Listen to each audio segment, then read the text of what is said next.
We're experiencing the fastest growth in COVID cases we've ever known. Maybe a reduced severity, but could still stress our hospital system. Excusez-moi, je ne dis pas que le vaccin est inefficace, je dis heureusement qu'il est là.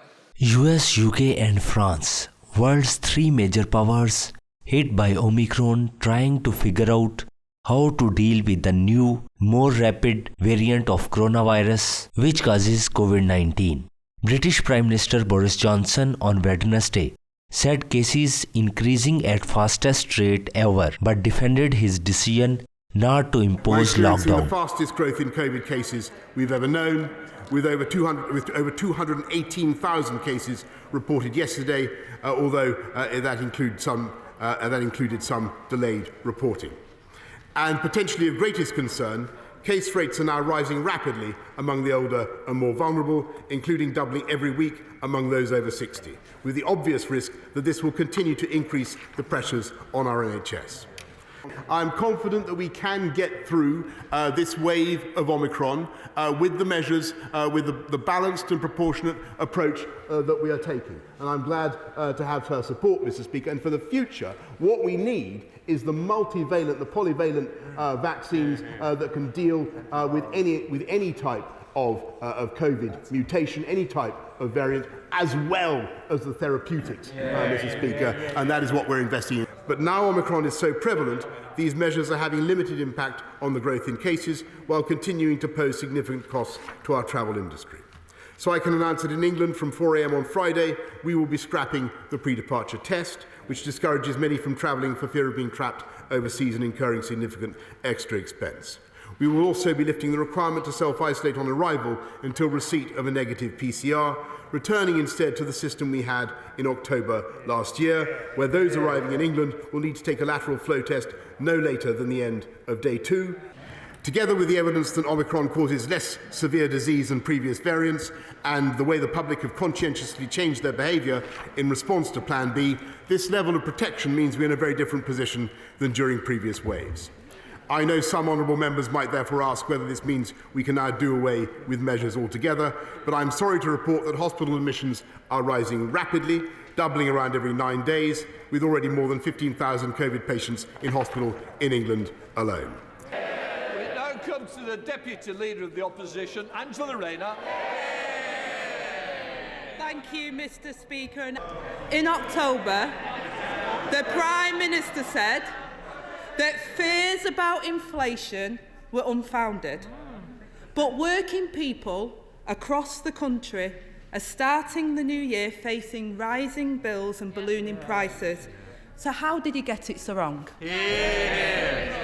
Well, Mr. Speaker, what the government has been, and of course I said no such thing because inflation is always something that we have to be careful about. But what we are doing, Mr. Speaker, is making sure that we protect the people of this country throughout what is unquestionably going to be a difficult period, and that's why we are ensuring that we've lived. But the most important thing we can do to look after people during this very difficult time, Mr. Speaker, is to ensure that we take the balanced and proportionate approach that we are, to ensure that we're able to keep our country and our society going, Mr. Speaker, and that is exactly what we are doing. And that is why we doubled down on the booster programme, and that is why we are sticking with Plan B, Mr. Speaker. And that's the right approach for the country. Angela Rayner. Mr. Speaker, inflation is about to hit 6%.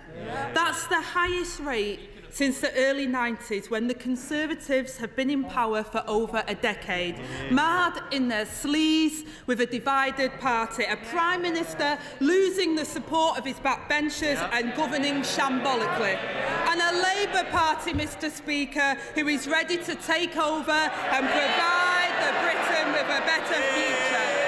Familiar stuff, Mr. Speaker. The Prime Minister promised wage rises would offset inflation. They haven't and they won't. Mr. Speaker, I know that it is great to be here with the Right Honourable Lady, the Shadow Secretary of State, for the future of work. We know the future of the job that she has in mind. But I wish her well. Angela Rayner. Mr. Speaker, I've heard on the grapevine there might be a vacancy for Prime Minister soon, so maybe I should have aspirations. The Prime Minister pretends it's not his fault. He blames the global forces, he blames the market. Mr. Speaker, we're an aspirational party. Maybe the Prime Minister needs to be more aspirational for this country. But, Mr. Speaker, the Prime Minister, it's not about brushing your hair, it's about brushing up on your act. Does he accept his incompetence is taking our country backwards and costing our country dear? No, Mr. Speaker, what I tell the House and tell the country is that because of the balanced and the proportionate approach that we've taken to COVID, we've been able to keep this country open, keep our economy moving, more open than any other comparable economy in Europe. And they know it, Mr. Speaker, and they opposed it every step of the way. And that's The United States cannot be complacent about the Omicron variant of the coronavirus, despite signs of its lower severity compared to the Delta variant. Top US infectious disease expert Anthony Fauci said on Wednesday, while White House said that US can and should keep schools open despite Omicron surge. The coming weeks are going to be challenging. We're going to see cases continue to rise because Omicron is a very transmissible variant. But it's important to stay focused on three things. First, we have the tools to keep ourselves, our loved ones, and our communities safe. And importantly, we have the tools we need to keep our schools open. We know how to keep our kids safe in school. About 96% of schools are open. Parents want schools open.